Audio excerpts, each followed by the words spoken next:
நம்ம வீட்டிலையே வந்து கரம் மசாலா வந்து எப்படி ப்ரிப்பேர் பண்ணலாங்கிறத நம்ம வந்து பார்க்க போகிறோம் இந்த வீடியோவில். வாங்க வீடியோக்குள்ளாடியே போகலாம்.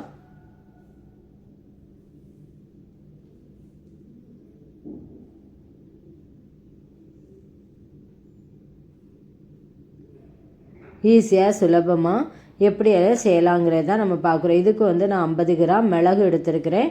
மிளகாய் காய்ந்த மிளகாய் எடுத்துருக்கிறேன். அதில் 25 கிராம் வந்து தனியா எடுத்துருக்கிறேன். 1 ஸ்பூன் ஏலக்காய், 1 ஸ்பூன் சோம்பு, 1 ஸ்பூன் ஜீரகம், 20 கிராம் பட்டை, 1 ஸ்பூன் வந்து கிராம்பு. இது கூடவே வந்து கொஞ்சம் ஜாதி பத்திரி பூ, 4 வந்து இப்போ அன்னாசி பழப்பூவு, 1 ஜாதிக்காய், 4 பிரிஞ்சி இலை. இது கூடவே நம்ம சேர்த்துக்கணும். வந்து இந்த வரமிளகாவை நல்லா வறுத்துக்கணும். இப்போ வந்து நம்ம வறுக்கும்போது அது நல்லா தீஞ்சிற மாதிரி வறுக்கக்கூடாது, அந்த கலர் மாறக்கூடாது. அந்த சூடாகி அந்த மிளகாய் வந்து நமக்கு வந்து பொறுன்னு இருக்கணும். அந்த மாதிரி நம்ம நல்லா வறுத்து எடுத்துக்கணும்.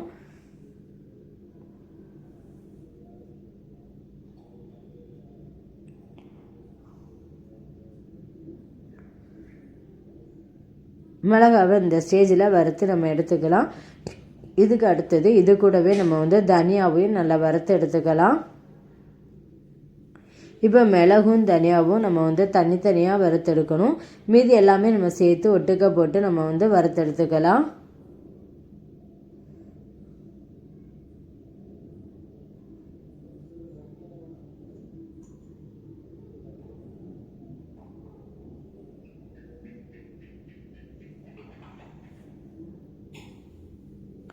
இந்த ஸ்டேஜில் வந்து நம்ம எடுத்துக்கலாம். இனி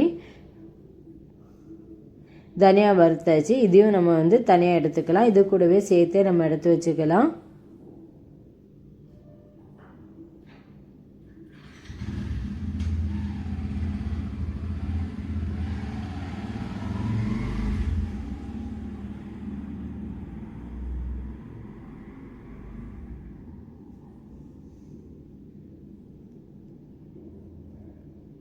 இது கூட இனி நம்ம எடுத்து வச்சிருக்கிற ஏலக்காய், சோம்பு,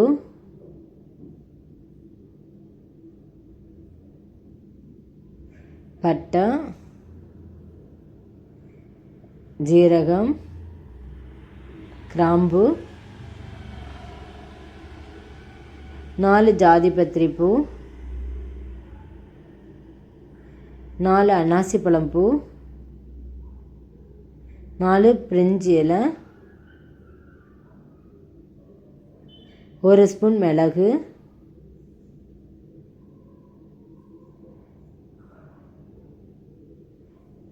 1 ஸ்பூன் கசகசா.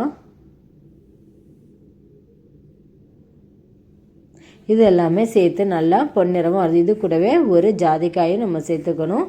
ஜாதிக்காயை கொஞ்சம் நம்ம வந்து இடித்து போட்டுக்கணும். அப்போ தான் அது வந்து நம்ம அரைக்கும் போது ஃபைன் பவுடராக வரும். இது எல்லாமே சூடு பண்ணி எடுத்தாச்சு. இனி நம்ம ஒரு மிக்ஸி ஜாரில் மாற்றி நல்லா அரைச்சி வச்சுக்கலாம். ஃபைன் பவுடராக வந்து நம்ம அரைச்சி வச்சுக்கிட்டோம் அப்படின்னா நமக்கு வந்து 6 மாதம் வரைக்கும் வந்து இதனோட வாசனை வந்து போகவே செய்யாது. நம்ம அரைச்சி வச்சும்போது எப்படி வாசனை இருந்ததோ அதே வாசனையோட அப்படியே வந்து இருக்கும். இது ரொம்பவே வந்து எல்லாம் நம்ம வந்து இந்த கறி மசாலாவுக்கும் நம்ம போடலாம். குருமா, கிரேவி எது வச்சாலுமே இதை வந்து நம்ம போட்டு ரொம்பவே வாசமாக இருக்கும், டேஸ்ட்டாக இருக்கும்.